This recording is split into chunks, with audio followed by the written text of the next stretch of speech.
തിരുവചന സന്ദേശങ്ങൾ ശ്രവിക്കുന്നതിനായി ഭാഗ്യവചനധാര ഇന്ന് തന്നെ സബ്സ്ക്രൈബ് ചെയ്യുക.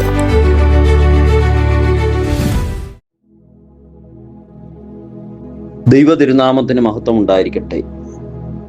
No one heals himself by wounding others. മറ്റൊരാളെ മുറിവേൽപ്പിച്ചുകൊണ്ട് ആരും സ്വയം സൗഖ്യമാകുന്നില്ല. മിലാനിലെ സെന്റ് ആംബ്രോസ് ഇത് പറയുമ്പോൾ എഫേസ്യ ലേഖനം 4-ാം അധ്യായം 32-ാം വാക്യത്തിൽ നമുക്ക് വായിക്കാം, പരസ്പരം ദയയുള്ളവരും മനസ്സലിവുള്ളവരും ആയിരിപ്പീൻ. ക്രിസ്തുവിൽ ദൈവം നിങ്ങളോട് ക്ഷമിച്ചതുപോലെ നിങ്ങളും അന്യോന്യം ക്ഷമിപ്പീൻ.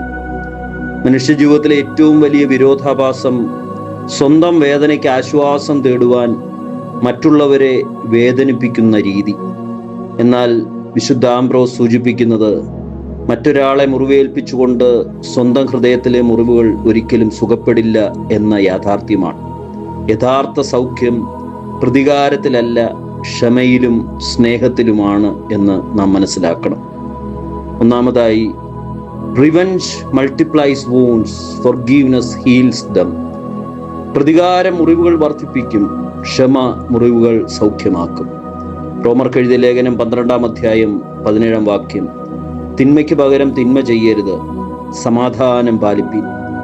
നമ്മെ വേദനിപ്പിച്ചവരെ വേദനിപ്പിക്കുമ്പോൾ നമുക്ക് താൽക്കാലിക സംതൃപ്തി തോന്നാം, എന്നാൽ അത് ഹൃദയത്തിലെ മുറിവ് കൂടുതൽ ആഴത്തിലാക്കും. ക്ഷമിക്കുന്നത് തെറ്റിനെ അംഗീകരിക്കലല്ല, സ്വന്തം ഹൃദയത്തെ വിദ്വേഷത്തിന്റെ ബന്ധനത്തിൽ നിന്ന് മോചിപ്പിക്കലാണ്. മാർട്ടിൻ ലൂതർ കിങ് ജൂനിയർ പറയുന്നു, darkness cannot drive out darkness, only light can do that. Hate cannot drive out hate, only love can do that. ഇരുട്ടിനെ ഇരുട്ടുകൊണ്ട് നീക്കാനാവില്ല, വെളിച്ചം കൊണ്ട് മാത്രമേ കഴിയൂ. വിദ്വേഷത്തെ വിദ്വേഷം കൊണ്ട് ജയിക്കാനാവില്ല, സ്നേഹം കൊണ്ട് മാത്രമേ കഴിയൂ.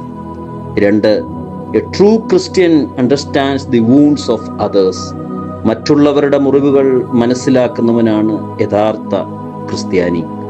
ഒരുത്തൻ മറ്റൊരുത്തന്റെ ഭാരം ചുമപ്പീനെന്ന് ഗലാത്യ ലേഖനം 6:2 വായിക്കുന്നു. ഓരോ മനുഷ്യനും കാണാത്ത മുറിവുകളുമായി ജീവിക്കുകയാണ്. അവരുടെ വാക്കുകൾക്കും പ്രവൃത്തികൾക്കും പിന്നിൽ വേദനകൾ ഉണ്ടായിരിക്കാം. ക്രിസ്തു ക്രൂശിൽ പോലും തന്നെ പീഡിപ്പിച്ചവർക്ക് വേണ്ടി പ്രാർത്ഥിച്ചു. ഇതാണ് കരുണയുടെ ഏറ്റവും ഉയർന്ന മാതൃക. ഹെൻറി നൗവൻ പറയുന്നു, compassion asks us to go where it hurts. കരുണ എന്നത് മറ്റുള്ളവരുടെ വേദനയിലേക്ക് സ്നേഹത്തോടെ കടന്നു ചെല്ലുവാനുള്ള ധൈര്യമാണ്. 3, true healing comes only through Christ. യഥാർത്ഥ സൗഖ്യം ക്രിസ്തുവിൽ നിന്നാണ് ലഭിക്കുന്നത്. സങ്കീർത്തനം 147:3, ഹൃദയം തകർന്നവരെ അവൻ സൗഖ്യമാക്കുന്നു, അവരുടെ മുറിവുകളെ കെട്ടുന്നു.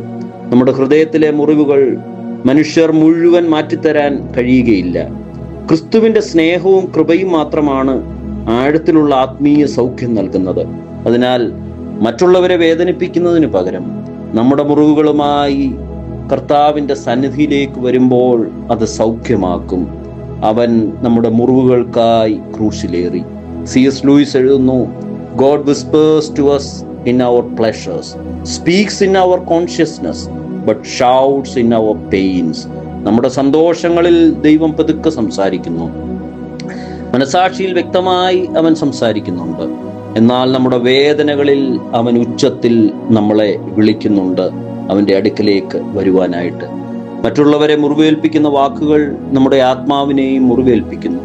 എന്നാൽ സ്നേഹവും ക്ഷമയും കരുണയും നമ്മുടെ ഹൃദയത്തെ ദൈവത്തിന്റെ സൗഖ്യത്തിലേക്ക് നയിക്കുന്നു.